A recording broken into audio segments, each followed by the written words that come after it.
I'm Cape Joel, and this is Comic Smack, your weekly, daily, all the time, anytime comic show where I give you your fix of everything you need to know from the world of comic books and superheroes. And on today's show, we are taking a closer look at Hunt for Wolverine Weapon Lost issue number 1. With Logan's body seemingly stolen from its resting site, it's up to Daredevil and a motley crew of helpers to try and track him down. What'll happen next? Well, let's hop on in together and find out. Alrighty then, so as we join the comic, we check on in with Daredevil Matt Murdock. He was tasked by Kitty Pryde in the Hunt for Wolverine issue number 1 to assist in looking for whatever happened to Logan. Now, Matt Murdock's super senses make him a pretty good choice to try and hunt someone down, but he knows that this Wolverine thing could go international and very soon. Because of that, he's looking for a little outside help. The first person is Detective Frank Mcgee, an original Charles Soule's creation you may recall from his Inhuman run where he was the head of New Attilan security. Frank was an NYPD cop who, after he got hit by Terrigen Mist, was forced to retire. He can also shoot super awesome light from his eyes and even create snapshots in his own head using that same light. In a way, he's made a pretty decent foil for Daredevil in the couple stories he's shown up in.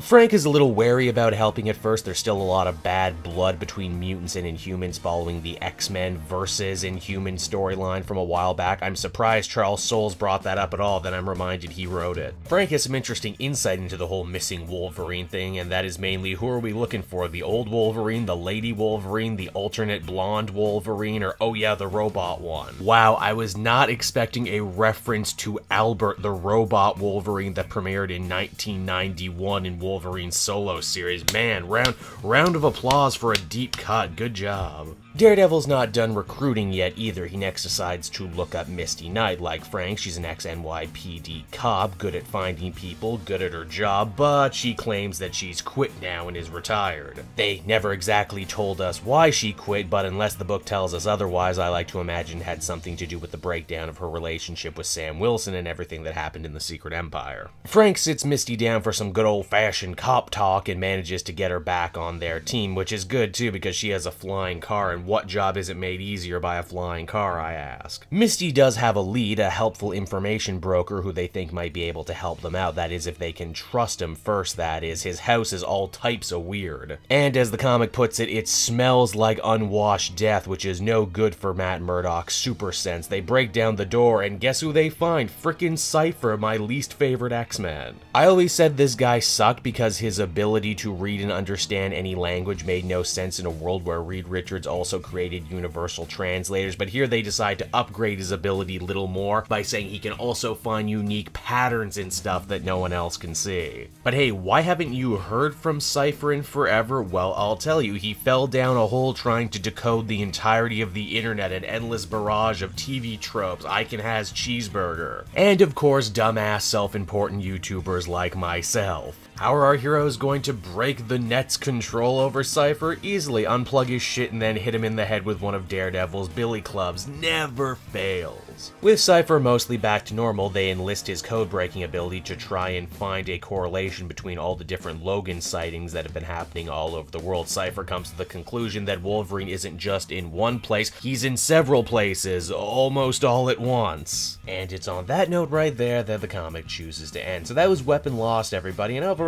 it was alright. Charles Soule takes the rather interesting approach of writing this comic as if it would be the first time a lot of Wolverine fans ever read anything Daredevil related. There's a lot of stopping to get people up to date with characters and concepts. I certainly like getting to see a lot of parallels drawn between Frank Mcgee and Misty Knight, and even between Daredevil and Frank Mcgee. It's good stuff, but I was just, maybe expecting a little bit more. Really like the art style on display here too, especially the stuff with Daredevil jumping from roof to roof. It was real pretty. Overall, didn't knock my socks off, but it is a decent enough way to kick off this brand new Hunt for Wolverine set of miniseries that we got going on. Overall, I'd give it a 7 out of 10. So that's the book, everyone. I hope you enjoyed it, and as always, be sure to take a closer look at some of these other videos I have on offer from the channel. Then you can follow me on Facebook and Twitter at Cape Joel, so you're always up to date on what I'm doing next. And hey, if you like what I do and are feeling in a supportive mood, please check out my Patreon link down in the description. Patrons get exclusive access to videos and content before anyone else, and you can do so for as little as $1 a month. And until next time, everyone, this has been Cape Joel. Thank you so much for watching, and I'll see you all again later. Bye-bye.